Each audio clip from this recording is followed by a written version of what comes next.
So this all leads up to a question, and I feel like it's my last question ever. We know.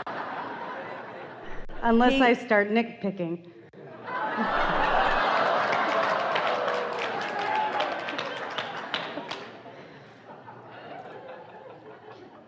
You've talked about the existence of past lives even today, right? We go through the lives, we go back to wherever, and we hold our kid's hand, and then we come back. So I'm going to give you something, a sort of bombshell we would like you to take home with you today and remember forevermore. Everything that you've lived before, your inner being has taken the advantage of it with.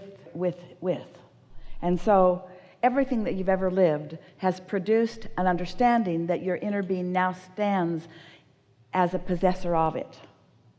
So the only thing, when you speak of past life, we would like to call the only past life that is worth calling past the present life that you are currently living, because what is already past tense, and anything that you've lived before, the best part of it is with your inner being, so it's present tense.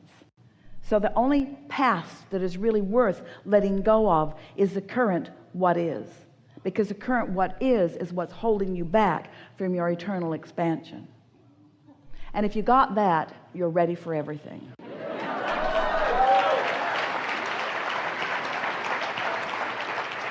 thank you. Thus, the last question I have.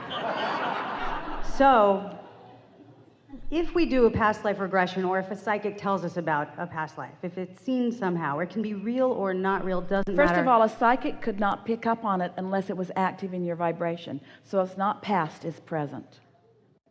All right. So whatever we're seeing is our vibration of the moment, regardless whether it was real or not. It's real, but you don't know if it's yours or the psychic's. Perfect.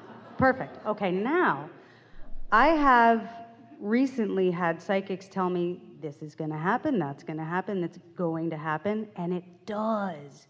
I get that that's how I'm vibrating, right? And if I were to change my vibration now, that future would not happen So anymore. this is someone who's very tapped into energy, who is anticipating what's coming. In other words, this is what we were saying about your inner being, that your inner being knows where you stand in relationship to everything that you want.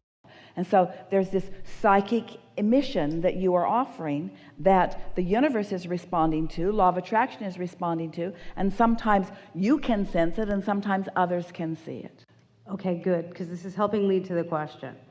So I have heard, and this is where I think I'm getting off, I've heard that all time has happened at once, right? Because time is not linear. You talk about expansion. Expansion well, is that's A to just B. humans trying to explain stuff that they can't explain.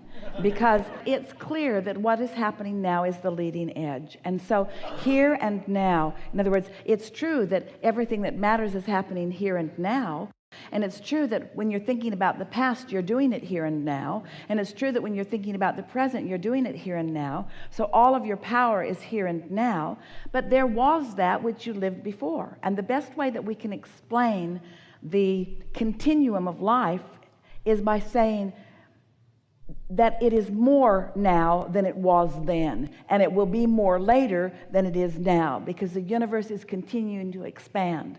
And if you don't try to put it in terms of time, then it's easy to get that sense of evolution and expansion and progression.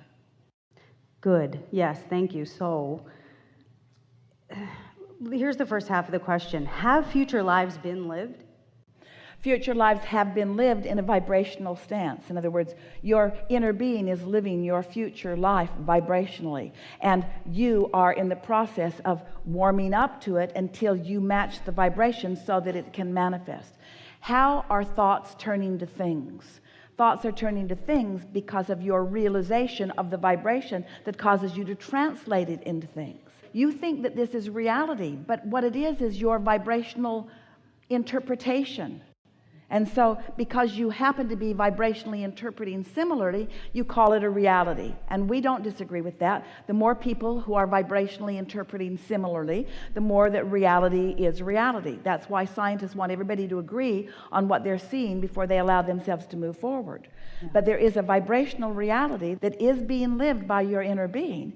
And you are being given constant guidance so that you can realize the vibrational components of that so that you can translate them into the more tangible, because it is more satisfying. Isn't the leading edge more satisfying? Don't you want to see it and hear it and smell it and taste it and touch it? Don't you want your dreams to become reality? Don't you want to walk on that beach that you've envisioned and feel that water on your feet? Don't you want the visceral experience of it? Your inner being does and is having it. Yeah, I wanted the Egg McMuffin I had on the road trip here, which I felt so guilty for, and I want to not feel that guilt, but I wanted the pleasure, so I get that. So, a little aside there. So the future lives that have been lived vibrationally, if I'm shifting my... The future that is being lived vibrationally. In other words, it's future, but it is so vibrationally present that you could have it right now. That's that quantum leap that you were reaching for earlier.